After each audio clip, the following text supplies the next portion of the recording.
Hey there, and welcome. Before you even think about hitting that skip button, I want you to pause for a moment. What you're about to hear isn't just another motivational video. This is a journey that could fundamentally change how you view happiness, success, and your entire approach to life. Imagine for a second that everything you've been told about pursuing happiness is wrong. Completely, utterly wrong. That the very act of chasing happiness is what's keeping you from actually experiencing it. Sounds counterintuitive, right? But what if I told you that some of the wisest philosophers in human history have been saying exactly this for thousands of years?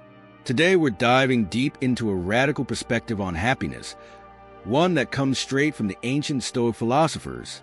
By the end of this video, you'll understand why constantly pursuing happiness is not just ineffective, but potentially destructive to your overall well-being. Let me ask you something personal. How many times have you found yourself thinking, I'll be happy when I get that promotion, when I find the perfect relationship, when I buy that dream house or car, when I lose those extra pounds? Sound familiar? We've all been there. But what if I told you that this mindset is a trap, a psychological illusion that keeps you perpetually dissatisfied? The Stoics, led by philosophers like Marcus Aurelius, Epictetus, and Seneca, understood something profound about human nature that most of us miss today. They recognized that happiness isn't a destination. It's not something you chase or acquire. It's a state of mind, a way of perceiving and responding to the world around you. Marcus Aurelius, who was not just a philosopher but also the emperor of the Roman Empire, wrote in his famous Meditations, "Very little is needed to make a happy life. It is all within yourself, in your way of thinking." Think about that for a moment. A man who had absolute power, wealth, and status was telling us that happiness isn't about external achievements, but about internal perspective. But here's the catch, and this is why I need you to keep watching. This isn't going to be another generic self-help monologue. What I'm about to share with you is a practical philosophy that has the power to transform your entire life. A philosophy that has helped individuals overcome incredible hardships, find peace in chaos, and maintain composure in the most challenging circumstances. The Stoics didn't believe in suppressing emotions or becoming emotionless robots. They believed in understanding our emotions, accepting what we can and cannot control, and developing an inner resilience that allows us to navigate life's challenges with grace and wisdom. Epictetus, who began his life as a slave and went on to become one of the most influential philosophers in history, once said, "It's not what happens to you, but how you react to it that matters." This single sentence encapsulates the entire Stoic approach to life and happiness. Now, I know what you might be thinking. This sounds good in theory, but how does this actually work in real life? Great question. And that's exactly what we're going to unpack in the next few minutes. So if you're tired of the endless pursuit of happiness that always seems just out of reach, if you're done with motivational content that sounds good but doesn't create real change, then you need to keep watching. I promise you, by the end of this video, you'll have a completely different understanding of happiness. You'll learn strategies that have been tested and proven over thousands of years. Strategies that can help you find genuine contentment, regardless of your current circumstances. We're going to explore why chasing happiness is like trying to catch your own shadow, why most people are stuck in a perpetual cycle of desire and disappointment, and most importantly, how you can break free from this cycle using timeless Stoic wisdom. Are you ready to challenge everything you thought you knew about happiness? Are you ready to learn a philosophy that has guided emperors, warriors, and some of the most resilient humans in history?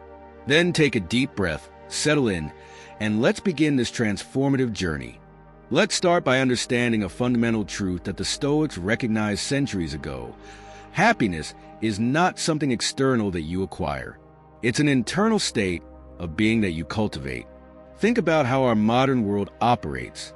Social media, advertisements, entire industries are built on selling you the promise of happiness. Buy this product and you'll be happy. Achieve this milestone and happiness will follow. But here's the harsh reality. This approach is fundamentally broken. Seneca, one of the most prominent Stoic philosophers, once wrote, "If you live in harmony with nature, you never will be poor. If you live according to the opinions of men, you will never be rich." This quote cuts to the heart of our modern dilemma. We're constantly chasing external validation, external achievements, external markers of success, believing they'll bring us happiness. But happiness doesn't work that way. It's not a destination. It's not a trophy you win. It's a state of mind, a way of processing the world around you. Let me share a powerful concept from Stoic philosophy called dichotomy of control. Epictetus introduced this revolutionary idea that there are things in life we can control and things we cannot. And our happiness, our peace of mind, depends entirely on how we distinguish between these two categories. What can you control? Your thoughts, your reactions, your judgments, your attitudes. What can't you control? External events, other people's actions, the economy, global circumstances, the weather. Most people spend 90% of their mental energy trying to control things they absolutely cannot influence. They worry about what others think. They stress about potential future scenarios. They ruminate on past mistakes. And in doing so, they completely miss the only thing they can actually control, their own internal response. The Stoics understood that true freedom comes from focusing exclusively on what's within your power. Marcus Aurelius captured this beautifully when he wrote, "You have power over your mind, not outside events. Realize this, and you will find strength." Imagine for a moment the liberation that comes from truly internalizing this philosophy. When a challenging situation occurs, a job loss, a relationship ending, a financial setback, instead of falling into despair, you learn to ask yourself, what part of this can I actually influence? What is my choice in this moment? This isn't about being passive. It's about being strategic. It's about channeling your energy where it can make a real difference. Take the example of Viktor Frankl. While not a Stoic, his experiences in Nazi concentration camps perfectly illustrate Stoic principles. Even in the most horrific circumstances imaginable, he discovered that the one freedom that could never be taken away was his ability to choose his attitude, to find meaning in suffering. The Stoics weren't advocating for emotional suppression. They weren't suggesting you become a robot without feelings. Instead, they were teaching a profound emotional intelligence. Feel your emotions, acknowledge them, but don't let them control you. Epictetus said, "Men are disturbed not by things, but by the view which they take of them." This means your interpretation of events matters far more than the events themselves. Two people can experience the exact same circumstance, a job rejection, a personal loss, and have completely different internal experiences. One person might see a job rejection as a personal failure, a source of shame and despair. Another might see it as an opportunity for growth, a chance to reassess their path, a stepping stone to something better. Which response do you think is more likely to lead to genuine happiness and progress? The Stoic approach isn't about toxic positivity. It's not about forcing a smile and pretending everything is perfect. It's about developing a robust, resilient mindset that can navigate life's inevitable challenges with grace, wisdom, and perspective. Consider the metaphor of a tree. A tree doesn't fight against the wind. It bends. It adapts. It uses the very force trying to break it as an opportunity to grow stronger, to develop deeper roots. This is the Stoic approach to life's challenges. But here's where most people get it wrong. They hear this philosophy and immediately try to achieve a Stoic mindset. They turn it into another goal, another thing to chase. And that's precisely missing the point. Stoicism isn't a destination. It's a practice, a daily commitment to understanding yourself, to growing, to maintaining perspective. Let's talk about something that might challenge everything you've been taught about personal growth and success. In our modern world, we're constantly bombarded with messaging about self-improvement. Hustle harder, they say. Grind 24/7. Always be optimizing. But the Stoics had a radically different perspective on personal development. Seneca once wrote, "It is not that we have a short time to live, but that we waste a lot of it." This isn't just a critique of laziness. It's a profound observation about how we spend our mental and emotional energy. Most people are like hamsters on a wheel, constantly moving, constantly striving, but never actually getting anywhere meaningful. They chase promotions, relationships, material possessions, believing each new acquisition will finally bring them the happiness they've been searching for. But happiness doesn't work like a shopping list. You can't collect achievements like trading cards and expect them to magically transform your inner world. The Stoic approach is about something much deeper. It's about developing what they called eudaimonia, a state of flourishing that comes from living with virtue, wisdom, and purpose. This isn't some mystical concept. It's a practical approach to living that focuses on what truly matters. Let me break down what this really means in practical terms. Imagine you're facing a challenging situation. Maybe it's a difficult work project, a personal setback, or a relationship struggle. The typical response is to resist, to fight against the circumstances, to see the situation as something happening to you. The Stoic perspective flips this completely. Instead of seeing challenges as obstacles, they viewed them as opportunities. Marcus Aurelius captured this beautifully when he said, "The impediment to action advances action. What stands in the way becomes the way." Think about that for a moment. The very thing you're struggling with, it's not your enemy. It's your teacher. Let me give you a concrete example. Say you lose your job. The typical reaction might be fear, anger, depression. You might see this as a personal failure, a catastrophe. The Stoic approach? It's to ask yourself, what can I learn from this? How can this challenge help me grow? What opportunities might be hiding in this seemingly negative experience? This isn't toxic positivity. This is strategic thinking. This is taking control of the only thing you can truly control, your perception and your response. But here's where it gets even more interesting. The Stoics weren't just philosophers sitting in ivory towers. These were practical people, emperors, soldiers, politicians, merchants, who applied these principles in real-world, high-stakes situations. Take Epictetus, a man who began his life as a slave, someone who faced incredible adversity.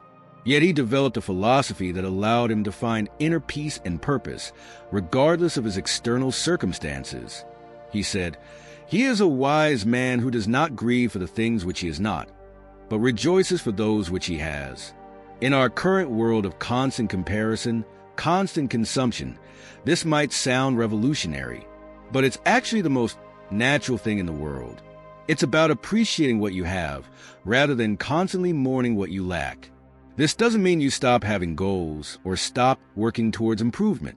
Far from it. The Stoics were incredibly disciplined and committed to personal growth. But their approach was fundamentally different from what we see today. Modern self-improvement often comes from a place of lack. I'm not good enough yet. I need to become something else to be worthy. The Stoic approach comes from a place of abundance. I am capable of handling whatever comes my way. I have the wisdom, the strength, the resilience. It's a subtle but profound difference. Now, let's get practical. How do you actually implement Stoic philosophy in your daily life? Because let's be honest, philosophical principles are great, but they mean nothing if they don't translate into real-world action. The Stoics developed what they called morning and evening practices, deliberate moments of reflection and preparation that transformed how they approached each day. These weren't complicated rituals. They were simple, powerful exercises that anyone can implement. Let's start with the morning practice. Marcus Aurelius would begin each day with what we might call a mental preparation ritual. He would remind himself of a fundamental truth. Today, you will encounter challenging people. Things won't always go as planned. Unexpected obstacles will arise. But here's the key. He didn't see this as a negative. He saw it as an opportunity to practice virtue, to demonstrate resilience, to grow. Imagine starting your day by mentally preparing yourself not to avoid challenges, but to meet them with wisdom and composure. It's like doing mental push-ups before the day's emotional workout. Epictetus suggested a morning meditation where you visualize potential challenges and how you'll respond to them with reason and calm. Not to create anxiety, but to build mental preparedness. It's like a fire drill for your emotions. The evening practice was equally powerful. This was a time of honest self-reflection. The Stoics would ask themselves three crucial questions.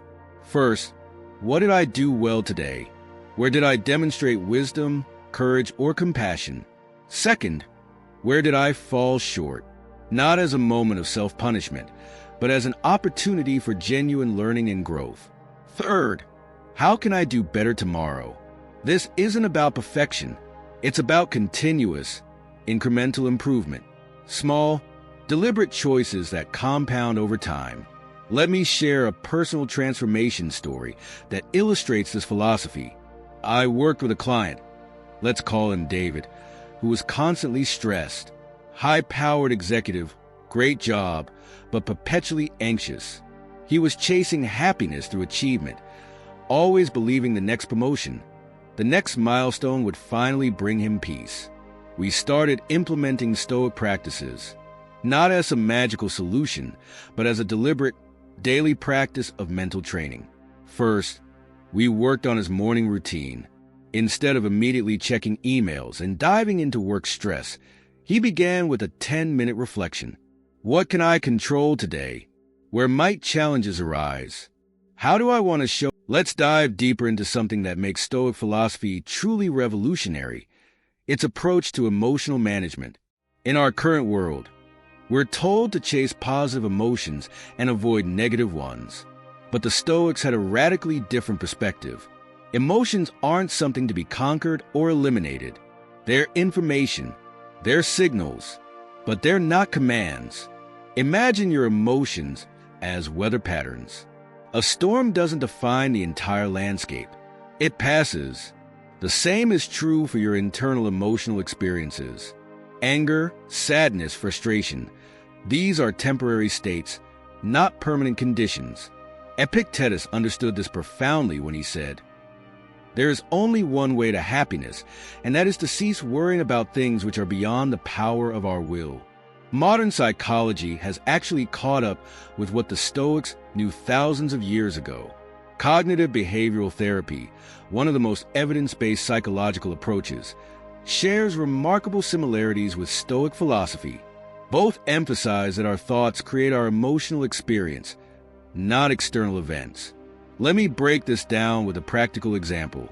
Two people can experience the exact same event, say, a job rejection, and have completely different emotional responses.